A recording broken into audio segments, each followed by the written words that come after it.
It was only 4 seasons ago when Isaiah Thomas was a household name for the Boston Celtics and was one of the league's top scorers despite being just 5'9". It does feel like much longer ago though when he was a household name, at least for me it does. But now he's become irrelevant. Hello everyone, it's Nick. I hope you guys are doing great and I really appreciate the fact that you clicked on this video. Welcome to episode 3 of my Rise and Fall series. Today we will focus on Isaiah Thomas, once a great underdog story that took a very sudden downward turn. Before we go any further, if you can consider taking 1 second to hit the like button, that'd be much appreciated because it's the best way to show your support. If you want to see me make more of these Rise and Fall videos, if you want to consider subscribing and hitting the notification bell so you don't miss any of my future sports videos, that'd be much appreciated. Now, unlike my video on Odell Beckham Jr., I will also talk about Isaiah Thomas's life before turning pro to start out. So let's continue. Isaiah Thomas was born on February 7th, 1989 in Tacoma, Washington. His father was a huge Lakers fan and named his son Isaiah after the Detroit Pistons legend after a bet with a friend that the Lakers would beat the Detroit Pistons for a three-peat that year. Even though Isaiah Thomas was born months before the 1989 playoffs happened, his father was prepared and already warmed up to the bet. The mother decided to go with the biblical spelling rather than the way the Detroit Pistons legend name was spelled. He wasn't exactly given the most ideal genetics for a professional basketball player, as his father is only 5'6" and his mother is 5'7". However, that did not stop Isaiah Thomas's competitive drive growing up. It always bothered him to keep hearing that he'll never turn out to be 6 feet tall, but it never stopped his competitive drive. In fact, oftentimes it interfered with his academics. One time when he was in 4th grade, his teacher had to call his parents to let them know that he wouldn't come back from recess in time for class because he was outside playing basketball with the 6th graders. By high school, Isaiah Thomas came to the reality that he will never become 6 feet tall. However, he was not about to let that stop him from achieving his dream on the basketball court. As a junior at Curtis Senior High School in University Place, Washington, Isaiah Thomas averaged 31.2 points per game as a junior. But he needed to improve his grades to earn a scholarship, so he repeated his senior year at South Kent School in Connecticut before signing to play for Washington University, where he would spend the next 3 years. After graduating from Kent School, he was considered the second best guard in the country among college players. As a freshman, Isaiah Thomas was named the Pac-10 Freshman of the Year after averaging 15.5 points per game. He was able to build upon that as a sophomore as he scored 16.9 points per game and made the first team All-Pac-10. As a junior, Isaiah Thomas was able to make the first team All-Pac-10 once again, and on March 12, 2011, he scored 28 points, including a buzzer beater to win the Pac-10 championship against Arizona. He would then lead the Washington Huskies to a win over the Georgia Bulldogs in the opening round of the NCAA tournament with 19 points before they would lose to North Carolina in the next round. The loss to North Carolina would be Isaiah Thomas's final college game as he declared for the NBA draft, foregoing his final year of eligibility. Despite a very successful college career, Isaiah Thomas was the last overall pick in the 2011 NBA draft by the Sacramento Kings. Being just 5'9" was something that turned a lot of teams away. They didn't think he was big enough to be a real scoring threat or someone who can play defense. These scouts were right about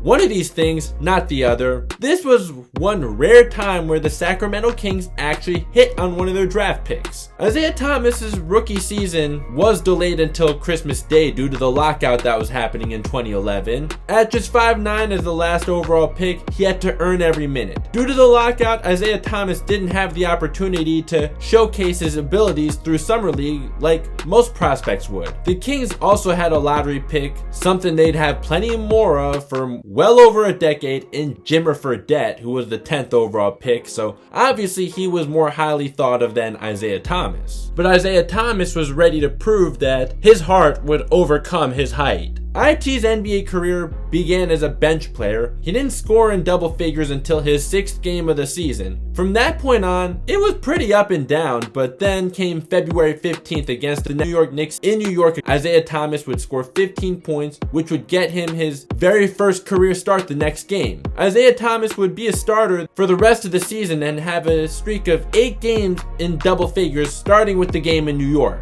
That streak also included his first career double-double when he he posted 23 points and 11 assists against the Cleveland Cavaliers, led by fellow rookie Kyrie Irving, the first overall pick that year. Isaiah Thomas would end up receiving Western Conference Rookie of the Month honors in both February and March, and after averaging 11.5 points per game in 25.5 minutes per game, playing in all but just one game, he was named to the All-Rookie second team. IT would continue to improve, and by his third season, he would finish the season with 20 points per game. He also became the shortest player to ever post a triple-double in a game against the Washington Wizards in March. Despite this though, the Kings were still not winning very many games at all, as they were just 22-44 in Isaiah Thomas's rookie year, and 28-54 in both of the following years. Even with Isaiah Thomas turning into a very good scorer, the Kings having who was considered to be the best center in the game in DeMarcus Cousins at the time, and Rudy Gay also averaging 20 points per game. Isaiah Thomas was becoming a fan favorite in Sacramento for both his play on the court and for his frequent appearances at the city council meetings to save the Kings from relocating. Despite all that though, on July 12, 2014,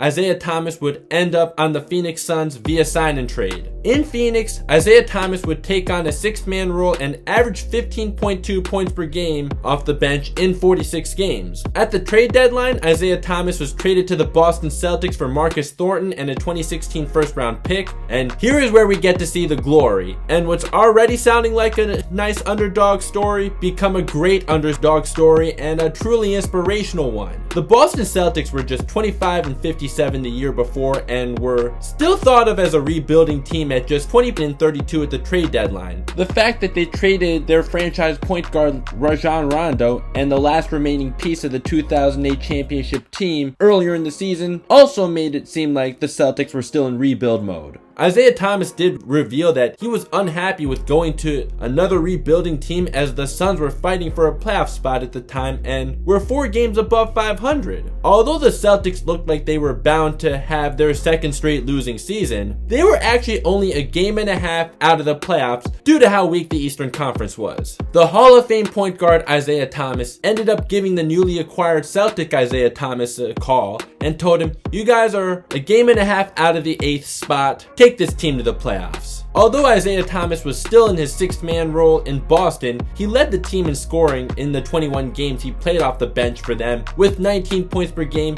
as the Celtics finished the season 40-42, which was just good enough for Isaiah Thomas to do what the Hall of Famer he was named after told him: take this team to the playoffs. Isaiah Thomas did struggle shooting the ball in his first ever playoff series though, as the Celtics were swept by LeBron James and the Cleveland Cavaliers in the first round. However, things were only looking up for the Celtics, as they were still a young team and made the playoffs despite not being expected to. The following season, while starting the season as the 6th man, and I believe IT was the early favorite to win the award if I'm not mistaken, 3 games into the season, head coach Brad Stevens would insert Isaiah Thomas into the starting lineup, and Isaiah Thomas would never look back. He made his first All-Star game in 2016, becoming the first Celtic to do so since Rajon Rondo and Kevin Garnett in 2013. The Celtics would have their best season since 2012 and would finish the season with a 48-34 record, as Isaiah Thomas was becoming a great underdog story as the last overall pick in the draft, leading his team to the playoffs, averaging 22 points per game. However, once again, the Celtics would get bounced in the first round, but this time not nearly as easily, as they went to 6 games with the Atlanta Hawks. Isaiah Thomas was able to do much better in that first round series, although still not very efficient, and games 5 and 6 were not good for him, and for the whole series he shot just under 40%. He still managed to score 24 points per game, and the Celtics game 3 victory was behind Isaiah Thomas's 42 points. I remember watching that game. That was a really exciting one. The 2016-17 season, this would be when Isaiah Thomas would truly become a household name for the Boston Celtics. Even I, as a Lakers fan who grew up despising the Celtics, found myself in awe from what has truly become an inspirational story that is Isaiah Thomas. The first 21 games of the season, Isaiah Thomas would score 20 or more points in all but one game. On December 20th, he put up a then career-high 44 points, including 36 after halftime in an overtime win against the Memphis Grizzlies. On December 30th, he would score 52 against the Miami Heat, 29 of them coming in the fourth quarter, which is a franchise record for points in a quarter. For a team that's had all-time great scorers like John Havlicek, Larry Bird, Paul Pierce, Kevin McHale, Sam Jones, a guy that's only 5'9", holds the franchise record for most points in a quarter, as well as the fourth highest scoring output in Celtics history at the time. Isaiah Thomas would finish the season averaging 28.9 points per game, leading the Celtics to a 53-29 record, which was good for the top seed in the East. IT would finish 5th in MVP voting, but only made the All-NBA second team because the top two MVP candidates were also guards, Russell Westbrook and James Harden. Although IT was seen as a defensive liability, it was something the Celtics were able to live with as they had other great defenders on their team, and Thomas's scoring would make up for his inability to play defense. Although his inability to play defense was never an effort thing, it was just the fact that he's not big enough. Before the Celtics' first playoff game in 2017, tragedy struck as Isaiah Thomas lost his sister China in a car accident. Before Game 1 against the Chicago Bulls, Isaiah Thomas was seen crying on the bench, grieving the loss of his sister. He would go on to score 33 points, but the Celtics would end up losing Game 1 as well as Game 2. As soon as Rajon Rondo was ruled out for the playoffs after reappearing as playoff Rondo in the first 2 games, the Celtics would go on to win the next 4 games, and Isaiah Thomas played well in Games 4 and 5. The Celtics were able to overcome his struggles in Games 3 and 6. Then the Celtics won a hard-fought 7-game series against John Wall and the Washington Wizards, in which the Celtics got a 53-point performance from Isaiah Thomas in Game 2. This would be the Celtics' first trip to the conference finals since the setting of Uncut Gems in 2012. Going up against the defending champion Cleveland Cavaliers, Isaiah Thomas struggled in a Game 1 loss, and in Game 2, he would suffer not only a season-ending, but also a career-altering hip injury. What Isaiah Thomas accomplished up to this point at just 5'9" and as the last overall pick truly is inspirational, isn't it? If there is anyone just getting into basketball that happens to be watching this, or if you're just here to support me regardless, I hope this story inspired you. I'll also tell you now though that sadly, this is where the Cinderella story ends. The Celtics would go on to lose in 5 games to the Cavaliers, and a lot was about to change. Not for the good of Isaiah Thomas though, as this is the rise and fall of Isaiah Thomas. This is where the fall begins. So despite being a household name and a great underdog story, helping recruit Gordon Hayward in free agency to reunite with Brad Stevens, who was his college coach. Although Gordon Hayward, as we know, his stint with the Celtics was hampered by injury, starting with his very first game with the Celtics. That's for another topic though. Danny Ainge, the Celtics GM at the time, knew what the rest of us didn't know, that Isaiah Thomas's hip injury was more severe than we realized. As a result of that, and Kyrie Irving wanting out of Cleveland to lead his own team, the Celtics traded Isaiah Thomas along with Jay Crowder, Ante Zizic, I apologize if I botched his name, and a first-round pick they acquired from the Brooklyn Nets to the Cavaliers for Kyrie Irving. So for Isaiah Thomas's downfall, to start off, 8 days after the trade was made, during the post-trade physical exam by the Cleveland Cavaliers staff, concerns about Isaiah Thomas's hip were raised, and the Celtics ended up sending the Cavaliers a 2020 second-round pick to complete the trade. It was then reported that Isaiah Thomas has been playing through a loss of cartilage and some arthritis in his hip for several seasons. For Danny Ainge to trade Isaiah Thomas when he became a household name as the last overall pick, he's only 5'9", to play in a playoff game just a day after he tragically lost his sister in a car accident, and playing through multiple hip problems while only making a little over $6 million a year and expecting a big payday for years to come, this is quite a betrayal, isn't it? Sports is a business though, and it can be very cruel at times. Isaiah Thomas did not make his Cavaliers debut until January 2nd, 2018. In his debut, he looked fine off the bench, scoring 17 points on 6 of 12 in 19 minutes. He was on minutes restriction though, as he was working his way from his hip injury, but things did not last long in Cleveland at all. Isaiah Thomas looked like a shell of himself from the previous year, averaging 14.7 points per game, which is about half of what he averaged the year before, while shooting just 36% from the field on 49% true shooting. While his scoring and efficiency was already down by a lot from the previous year, he couldn't make up for it on defense either. Lack of chemistry was also a problem, as the Cavaliers' team construction was much different from the previous season. At the trade deadline, the Cavs traded Isaiah Thomas with Channing Frye to the Lakers for Jordan Clarkson and Larry Nance Jr. The Cavaliers were just trying to do whatever it takes to finally beat the Warriors and keep LeBron in free agency. In case you didn't know, neither of those things worked out. And for the Lakers, it was a salary dump to pursue LeBron, and yeah, that did work out. For Isaiah Thomas though, from that point on, only a year after he was 5th in MVP voting, he ended up becoming a journeyman. For the Lakers, Isaiah Thomas did have a couple of outings where he showed any resemblance at all from what he was the year before, such as when he scored 22 points off the bench against the Mavericks in his Lakers debut, and when he scored 29 points in Miami. But for his very short stint with the Lakers, he only averaged 15.6 points per game, while only shooting 38% from the field and 52% true shooting. The fact that IT did shoot 92% from the free throw line as a Laker carried his true shooting percentage, but his hip injury took away his explosiveness he once possessed, and it most certainly affected his ability to knock down threes. If you ever played basketball, you know that you need your legs in your jump shot, and Isaiah Thomas went from shooting close to 38% from three as a Celtic the year before to not even 30% a year later. How it took away from his explosiveness: in the 2016-17 season, 38% of Isaiah Thomas's shots were at the rim, only 19% in the 2017-18 season.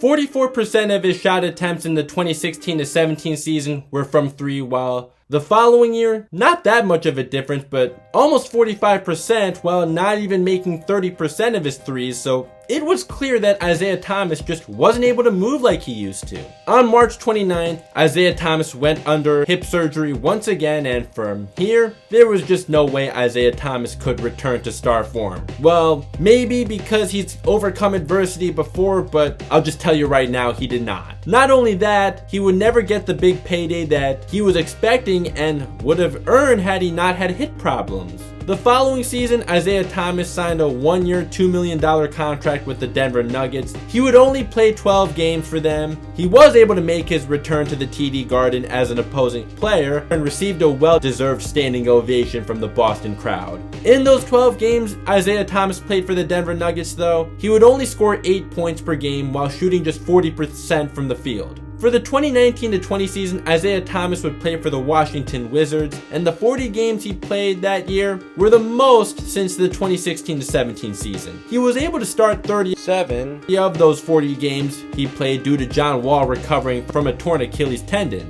He only scored 12 points per game though, on just 40% from the field, for a Wizards team that was just 25-47. Despite still not looking anything close to the superstar he was just a few seasons before, and has been a net negative every season since he was 5th in MVP voting, IT said, "I'm at a good place mentally. I got my joy back." Even though he felt this way, on February 6th, the Wizards traded Isaiah Thomas to the Clippers, and then the Clippers waived him just a day later. Isaiah Thomas was really only a throw-in piece anyways for the Clippers though, as the Clippers were really trading for Marcus Morris Sr. from the Knicks in a 3-team trade. No one ended up picking up Isaiah Thomas the rest of the season. What would be Isaiah Thomas's last NBA contract was a 10-day contract last season with the New Orleans Pelicans, and his stay with the Pelicans only lasted 3 games as he only averaged 7.7 points per game on 33% from the field. Now at just 32 years old, he's not exactly young anymore, but he's certainly not old. Isaiah Thomas's NBA career looks as good as done. He is someone who's overcome great adversity and odds before, but this one may be too great to overcome now that he's 32 years old and has had multiple hip problems for much longer than we realized and has had surgery twice. Teams are already showing a lack of interest in him now, even for just a veteran leadership role. He did recently score 81 points in a crossover Pro-Am game in Seattle, which left him in tears over how the NBA has given up on him. That still hasn't been enough to draw interest from any NBA teams. Pro-Am is amateur basketball though, so it's not really shocking to me that still hasn't convinced any NBA teams to give him a chance. So there you have it, the rise and fall of Isaiah Thomas, an unlikely superstar who also had an unlikely downfall. The hip problems most certainly ruined him, but I also think being traded from the Celtics after everything he's gone through and everything he's given them may have affected him mentally too. Overall though, I do still think Isaiah Thomas had a very successful NBA career considering he was an underdog when he came into the NBA. He may not be a Hall of Famer, but he still went way beyond his expectations. His story just as of now does not have a storybook ending to it and likely won't have one. So, if you're still here and you still haven't liked, subscribed, or hit the notification bell, I'd really appreciate it. If you can please consider doing so. It's free and it won't kill you. Want to follow me on social media? The links are down below. I'll follow you back. Feel free to share your thoughts on Isaiah Thomas in the comments. I'm more than happy to interact with you guys. As Rise and Fall is becoming a series for me, feel free to tell me who I should do this on next. Right now I have Amari Stoudemire and Gilbert Arenas in mind, but you guys know if you've been here long enough, I make baseball and football content on here too. The floor is open for any suggestions or requests. So here are episodes 1 and 2 in the end screen. If you want to check out either of those if you haven't yet, I'd really appreciate that. Thank you so much for watching, and I'll see you next time.